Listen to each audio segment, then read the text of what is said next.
they really trust each other, and it's not one person trying to do everything. And I think that's the strength of our team, is that anybody can step up. It's great to be where we're at right now, for sure. It's where you want to be, but keeping it going is the challenge. The run continues. The Vandal women 7-0 in WAC play as John Newley and his team ready for arch rival Seattle U. And the Idaho men hunkering down for 3 straight in the friendly confines of the Cowan Spectrum. Inside the Vandals, next. Hey, welcome into Inside the Vandals. I'm Tom Purvis. He's Joey Jenkins. Welcome to another week of the show. Joey, let's start off with the women here. They are 7-0 in WAC play. They won 7 games straight, the best since 04-05.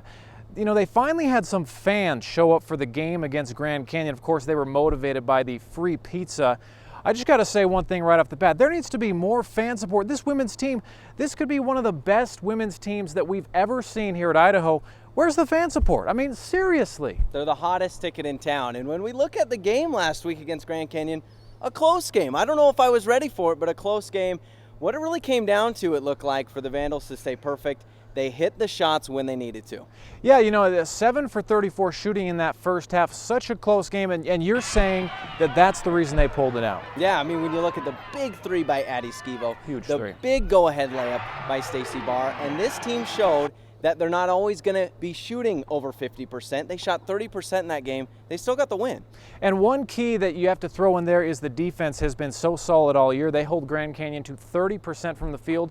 So it's kind of like, even though the offense wasn't there, the defense kept them in the game and they hit those timely shots.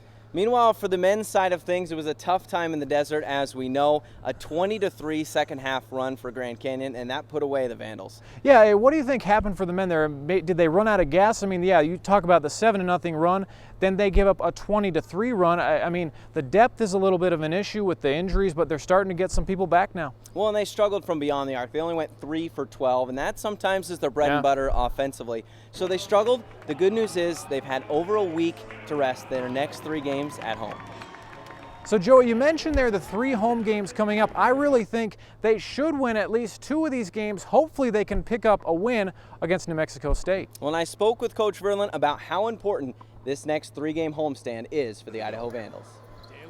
Coach Verlin joins us now on Inside the Idaho Vandals. Coach, thanks so much for joining us. It's good to be here. Let's talk about what happened last week. Obviously a tough game against Grand Canyon in Phoenix.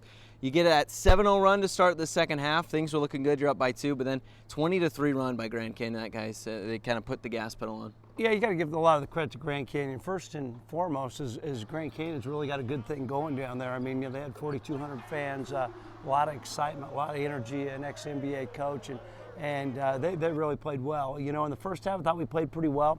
Thought we competed hard and you know, go in at halftime down 3 and except for a couple errors and a couple missed free throws, you know, I think we should have been ahead in that ball game. Then, like you said, we come out in the second half and play pretty well. I mean, you know, go up by 1, we kind of got the momentum, and then they go on a 20-3 run to close the game, and you know, it really came down to us making some plays when the game got tough. One of the things I thought was interesting, you know, Steve Madison averaging 17 points. He gets 17 points, 13 of them come from the free throw line. He goes 13 for 13, third best single game free throw performance.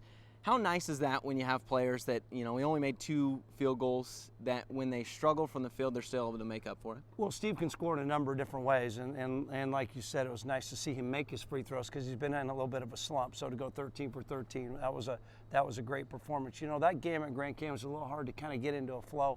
I think there were 76 free throw shot in that basketball game. The officials called it really tight, and Steve took advantage of it by driving his ball to the basket, by getting himself to the free throw line. And the best thing that he did is make his free throws. I mean, we shot 41 free throws in that basketball game. Wish we had made a few more, but we surely shot enough free throws. You take a look at three-pointers. You go 3 for 12 in that. That obviously part of your game, especially when you get guys like Connor Hill. When you struggle from the three-point line, what's kind of your approach as a coach? Do you just shoot more? Do you try to keep it going? Do you kind of adjust it at practice? Well, there's a number of things. First and foremost is there's a reason why you didn't shoot well from behind the arc. Number one is we didn't execute well enough. We didn't get Connor enough wide open looks. They did a great job defending him. They were going strong out, switching some screens on. We didn't do a good enough job. And then we got to get the ball into some other people's hands wide open. Mike Scott had some good looks, didn't go down. Steven, I think, didn't make a three-pointer.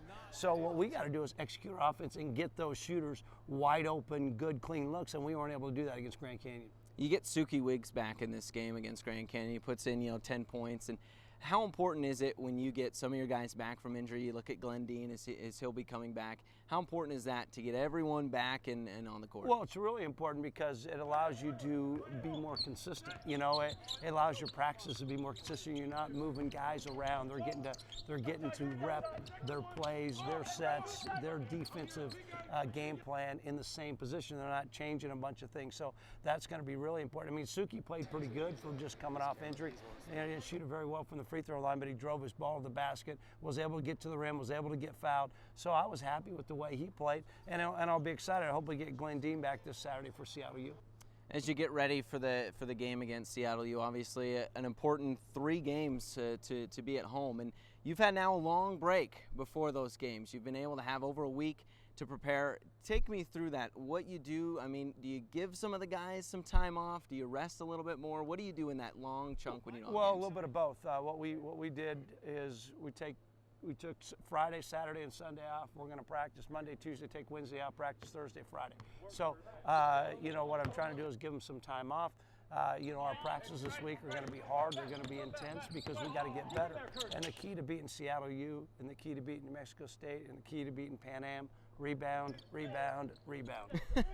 and we got to rebound our basketball. I mean, if you look at the stats, those are the top 3 rebounding teams in the conference. And if we don't rebound our ball in here, it won't matter what we do. We won't be able to beat any one of those 3 teams. And that's the next game on the schedule is against Seattle U, and we'll keep here with Coach Verlin. We'll talk about that game against Seattle U when we come back on Inside the Idaho Vandals. Break opportunity for the Vandals.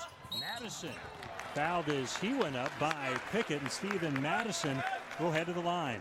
Well, that's a nice pass by Harris, the point guard. Harris playing only in his